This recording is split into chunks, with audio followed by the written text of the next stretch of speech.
Is she there? Okay, let's unmute you. There you go. Let's welcome Premila. Hey. Thanks, Elliot. And hello, everybody. Hope you're all safe and healthy and well. I want to start off this evening's session by acknowledging some heartwarming, brave, and inspiring actions of our frontline workers and communities during, the past month of lockdown.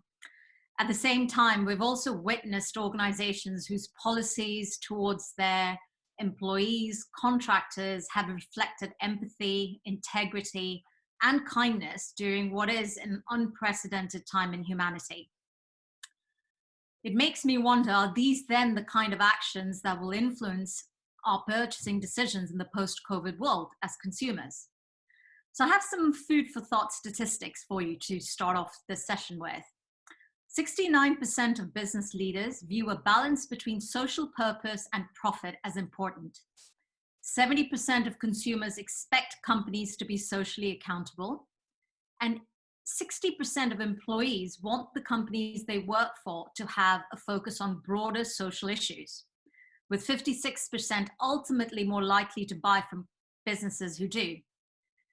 And the last very interesting statistic is that trust in businesses is at 52% and remains much higher than global trust in government, which is at 43%. Exactly. In the next 9 minutes, I'll be walking you through an introduction to social impact, why it has top business agendas, and I'll also be sharing with you some powerful examples of organizations who are leading by example. And we will end with some key takeaways that you can adopt for your businesses. So welcome to Do Well by Doing Good, balancing profits versus purpose.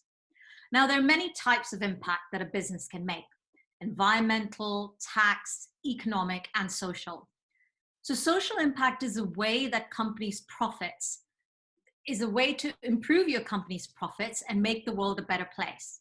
Companies can measure and value the consequences of their business activities on areas such as health, education, poverty, and community cohesion, for example. Now, historically, businesses have defined success by profitability and shareholder value. Now, while that hasn't changed completely, the last 10 to 15 years have seen the rise of corporate social responsibility, a term many of you will have heard, of course.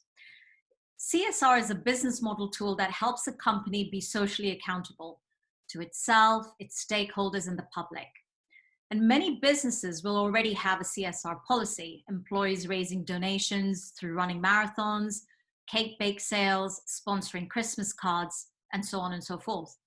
A tick in the box for some, for others an enjoyable annual activity. But these are often one-off activities and not necessarily aligned with the company's profitability and growth objectives, and certainly not ingrained in the very fabric of a company's DNA. Having said that, some businesses are moving forward beyond paying lip service and are genuinely embracing and implementing social impact strategies so their businesses can be profitable and be a force for good. So let's look at some of these companies. Visa brings digital cash to residents in many developing countries where the financial infrastructure doesn't exist or where people don't have access to financial system. So their financial inclusion program has helped people come out of poverty, has created productive, empowered citizens, and has fueled economic growth. So they are ethically and intentionally creating a better society.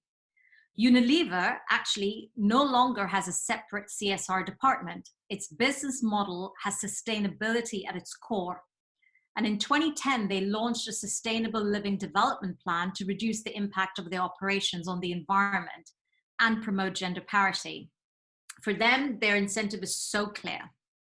Businesses cannot thrive in a world in which people don't. Their net income in 2017 was just under $7 billion. Coca-Cola started 5 by 20 initiative to empower women across the globe to overcome social and economic barriers by providing skills training, access to financial services, and assets. Now, of course, you may be thinking these are huge corporations with vast coffins and clout, But there are other companies and entrepreneurs that are also embracing social impact strategy. Now, after a trip to Argentina in 2006, Blake Mikoski, who's the founder of Tom's Shoes, put $300,000 of his own money into his business. He pledged to donate one pair of shoes for every pair sold. And as of 2019, they've provided 95 million, excuse me one second, they have provided 95 million pairs of shoes as part of their 1-for-1 campaign to support water, sight, birth, and anti-bullying initiatives.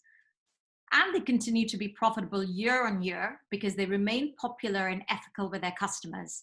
Network Rail, as of last year, are measuring a range of activities that they've never done so before. Employees volunteering time, STEM engagement, social regeneration, and community rail initiatives. So what are the benefits for companies to implement social impact strategy?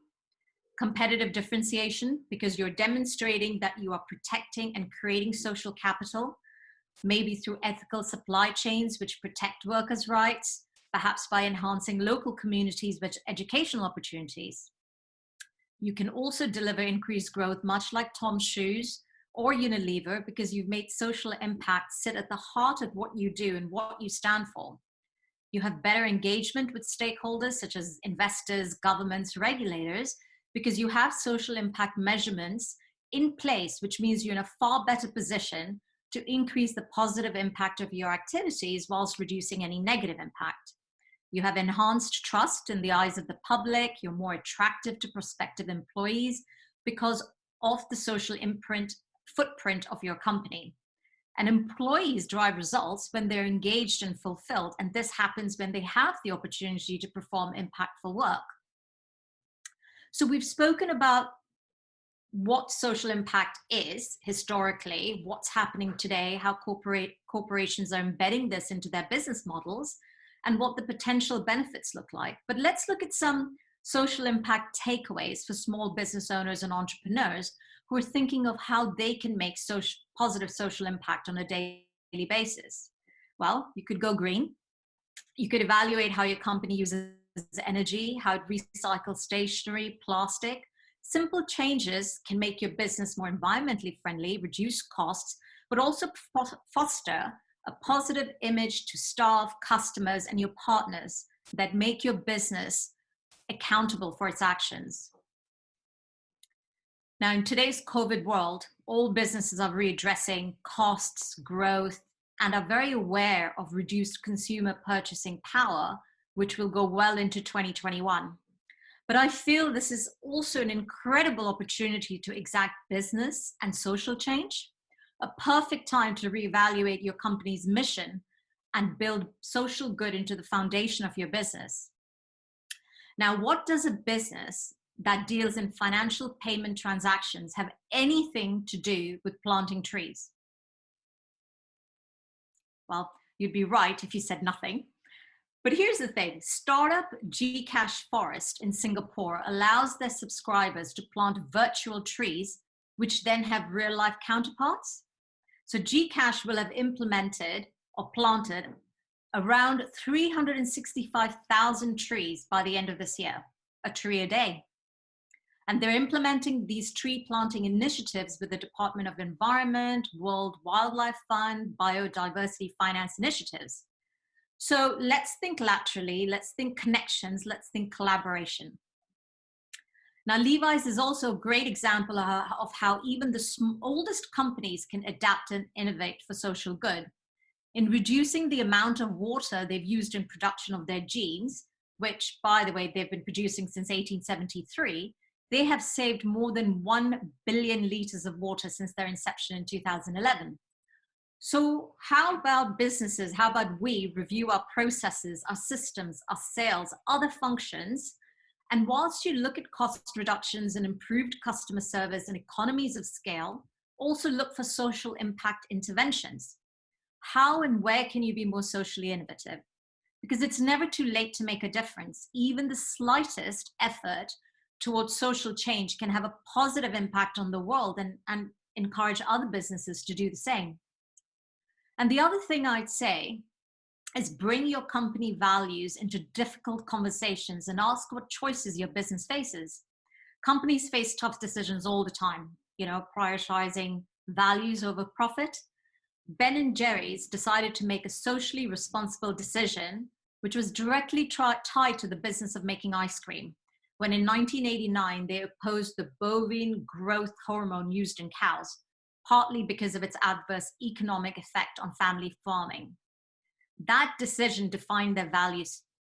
And today, Ben & Jerry's Foundation actively encourages employees to give back to their communities and offers grants for social justice programs. So ask yourself, if COVID-19 wasn't a reality today, what would be the toughest decision you'd be facing? But okay, we are in the COVID world. So what lessons are we learning as business leaders about empathy, staff loyalty, humanity, that as a business we can integrate into our strategies that define and represent us in the post-COVID world? My last point is about social CSR can grow with your business. A company's contribution to a cause can start, as small as £1 for every online course that is sold, to supporting perhaps those with reduced vision. Or as a startup where funding is tight, you can provide X number of hours of free web development service to your local hospice, or an advisory firm sponsoring kindness workshops in schools. Microsoft began its giving program in 1983 when they raised $17,000 for charity. Today, their giving program is on track to dollars by 2020. And that's not accounting for their employees having spent 5 million hours in volunteering in the last 13 years. So they started small, but their commitment and social responsibility has had an exponential impact. So in conclusion, I would say lip service and being purely profit-driven are relics of the past. This has been replaced by a social impact strategy that sits within the heart of your business model, within the day-to-day workings of your business, culture, and DNA, all of which drives revenue, growth, and community engagement in a way that mutually can benefit both the company employees and society at large. So companies who do well are the companies who place profit and purpose alongside each other. They do well by doing good. Thank you for listening. Brilliant. Let's give a virtual round of applause. Yay!